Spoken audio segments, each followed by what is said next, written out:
About a year ago, I attempted to pull out the 4L60E from my Suburban and rebuild it. The issue I had that led to that was I only had first and second gear and then reverse. Third gear was just completely burnt out. I mean, when I pulled it apart, those things were just on the metal. So I decided to pull it out, rebuild it. That went okay. I reinstalled it, and as soon as I started trying to drive, I realized I still only had first and second gear and no third or fourth. I also had reverse. So clearly, whatever the problem was, I did not correctly identify it. And I was too frustrated to keep digging into it, so I just buttoned it all up and let it sit for a year. But now I've gotten in contact with somebody who knows a lot more about transmissions than I do. The bar is really low for knowing more about transmissions than I do, automatics especially. But thankfully, I do have help this time. So this is attempt number 2 at getting the transmission fixed. And here is the beautiful beast in question. So the game plan here, pretty much, at least at first, is I'm going to unbolt the exhaust manifold. There's a little window to unbolt the flywheel. I also have to take out the starter, and by flywheel I actually meant torque converter. There is no flywheel because this is an automatic. So I'll be taking the starter out, unbolting the manifolds, getting the torque converter separated, and then I will move on to the, well, I'm probably going to have to take out the torsion bar bracket. I'm pretty sure I had to do that last time and disconnect the drive shafts and all that. But the first thing I'm going to do is get this thing up in the air because it is not tall enough to fit a transmission underneath it. Alright, well, I got my jack stands, and when I wiggle the truck, there's only a little bit of wiggling on those. I'm not a huge fan of how that's bowing that way, but I can't seem to get it to stop doing it. So, oh well, we're running it. So since I'm going to be removing the starter, now is probably a good time to take the battery off, just to avoid electrocution. You know, it's generally advised.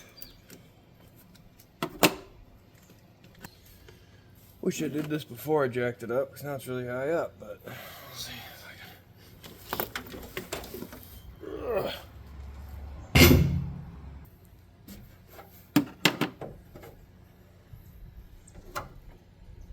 Finally managed to fish this fucking thing out of there. Shit's annoying, and these wires saved my face a little bit, but time to undo them.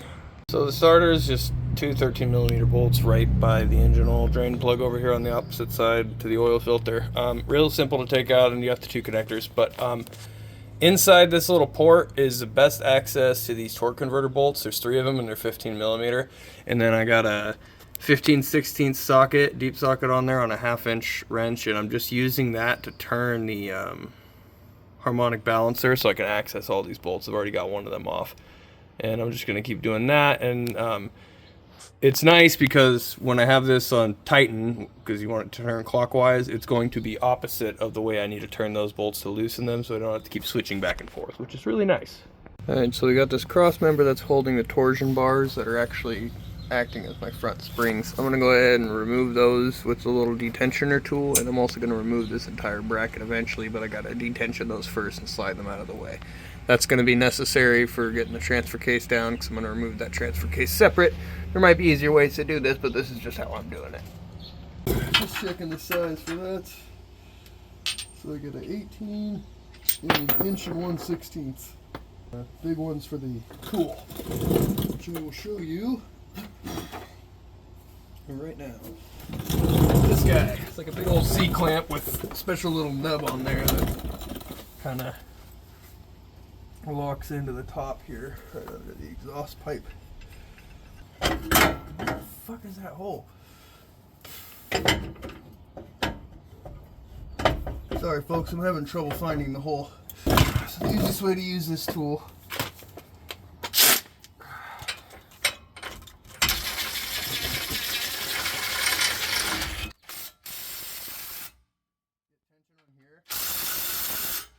this part becomes kind of loose, and then back this bolt down, probably by hand. You might not even need to use the impact socket that I grabbed for it, and then take it all the way out by hand.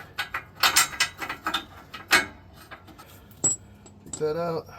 I like to thread it back in so that when I have my jumbled mess of parts down here, I know where everything goes.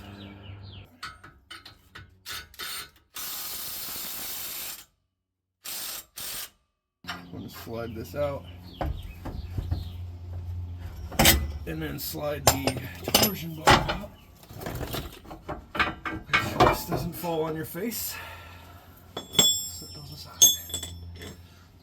I think I can slide it all the way out eventually. what everything's still in there. Oh, maybe not.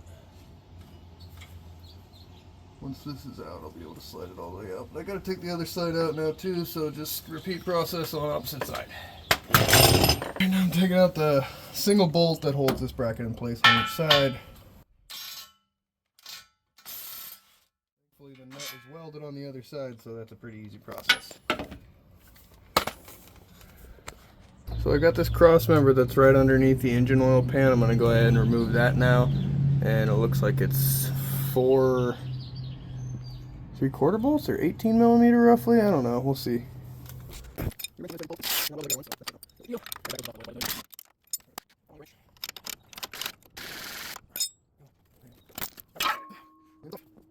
So I had the tires chalked, but then thought maybe I need a little more clearance to get the thing out from under here. So the back tires are not on the ground. This thing is not able to roll backwards. That's important before you go removing your drive shaft so you don't crush yourself in the car, because that would really suck. Alright, this is the front drive shaft. Once you get those clamps off, you are going to have to get a flathead or something in there to pry it out. There we go. Now that should be a little easier to pull out. Well, I'll keep prying on it, but I don't want it to fall on my face, so I'm going to put the camera down.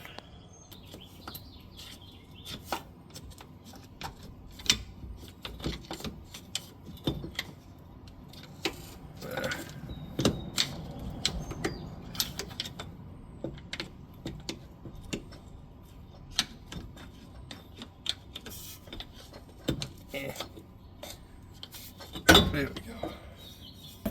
Now on the transfer case side of the front drive shaft, you got this little boot that I need to slide out of the way, and then it should just pull out of the front there, so shouldn't be too difficult. No big deal. This boot will go back on just fine, so. There we go. Boot's off. I can just pull the splines the rest of the way out. Real gently. There we go.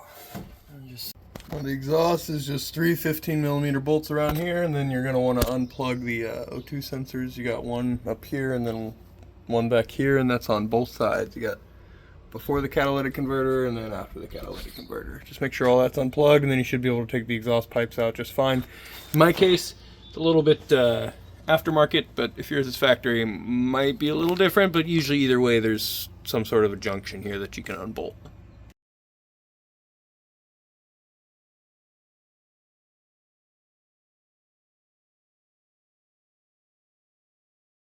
Can't get it with an impact because I'm fucking up 2 sensors in the way, so I gotta do this shit by hand. At least I have a ratcheting wrench. Alright, let's break my nose here. Everything's all unplugged. Ooh.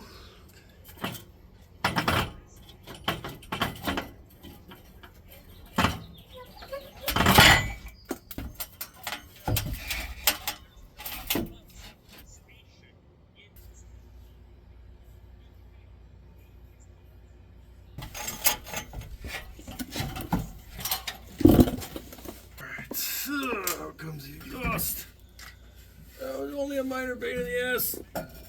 So I'm going to undo these 2 bolts that are holding the transmission to the cross member. Then I'm going to go through and disconnect all the things like the wires, the shift linkage, different electrical connectors, all that crap, just to make sure the thing's completely free. And then it'll be ready to drop. I just got the bolts attaching it to the motor because it's already free from the torque converter. So this is actually going pretty smooth. I might be able to get this done before work. I got a 15 millimeter bolt on that little shifter arm. That's the easiest way to get this off, is to just unbolt the arm and slide it out.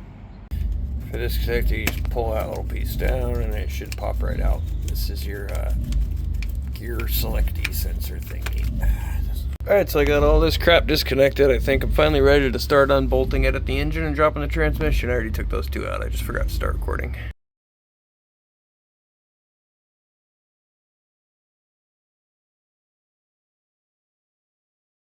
Well, I didn't manage to get it done before work, but it is still ready to come out. Unfortunately, the weather did not hold up for me, so got 2 hours before I got to go to work today. I'm going to see if I can finish dropping that and get it into the garage so that I can, well, start the process of delivering it to the guy who's going to rebuild it for me and or show me how.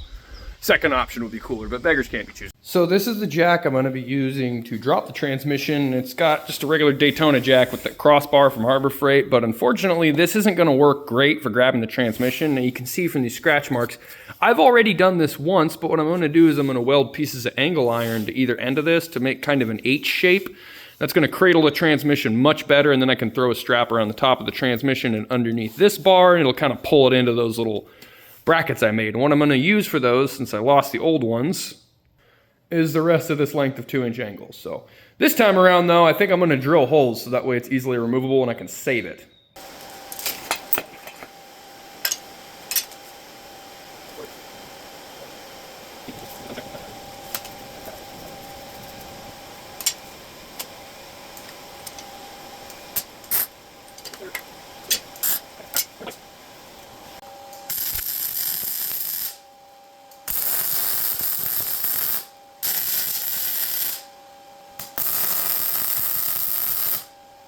Well, here I'm separating the transfer case first before I take it out because this back cross member's in the way and I'm not going to cut that off. Anyways, the fluid looks really clear, which is way different than it looked last time. So that's a good sign, hopefully, that maybe I don't got to buy a bunch of parts.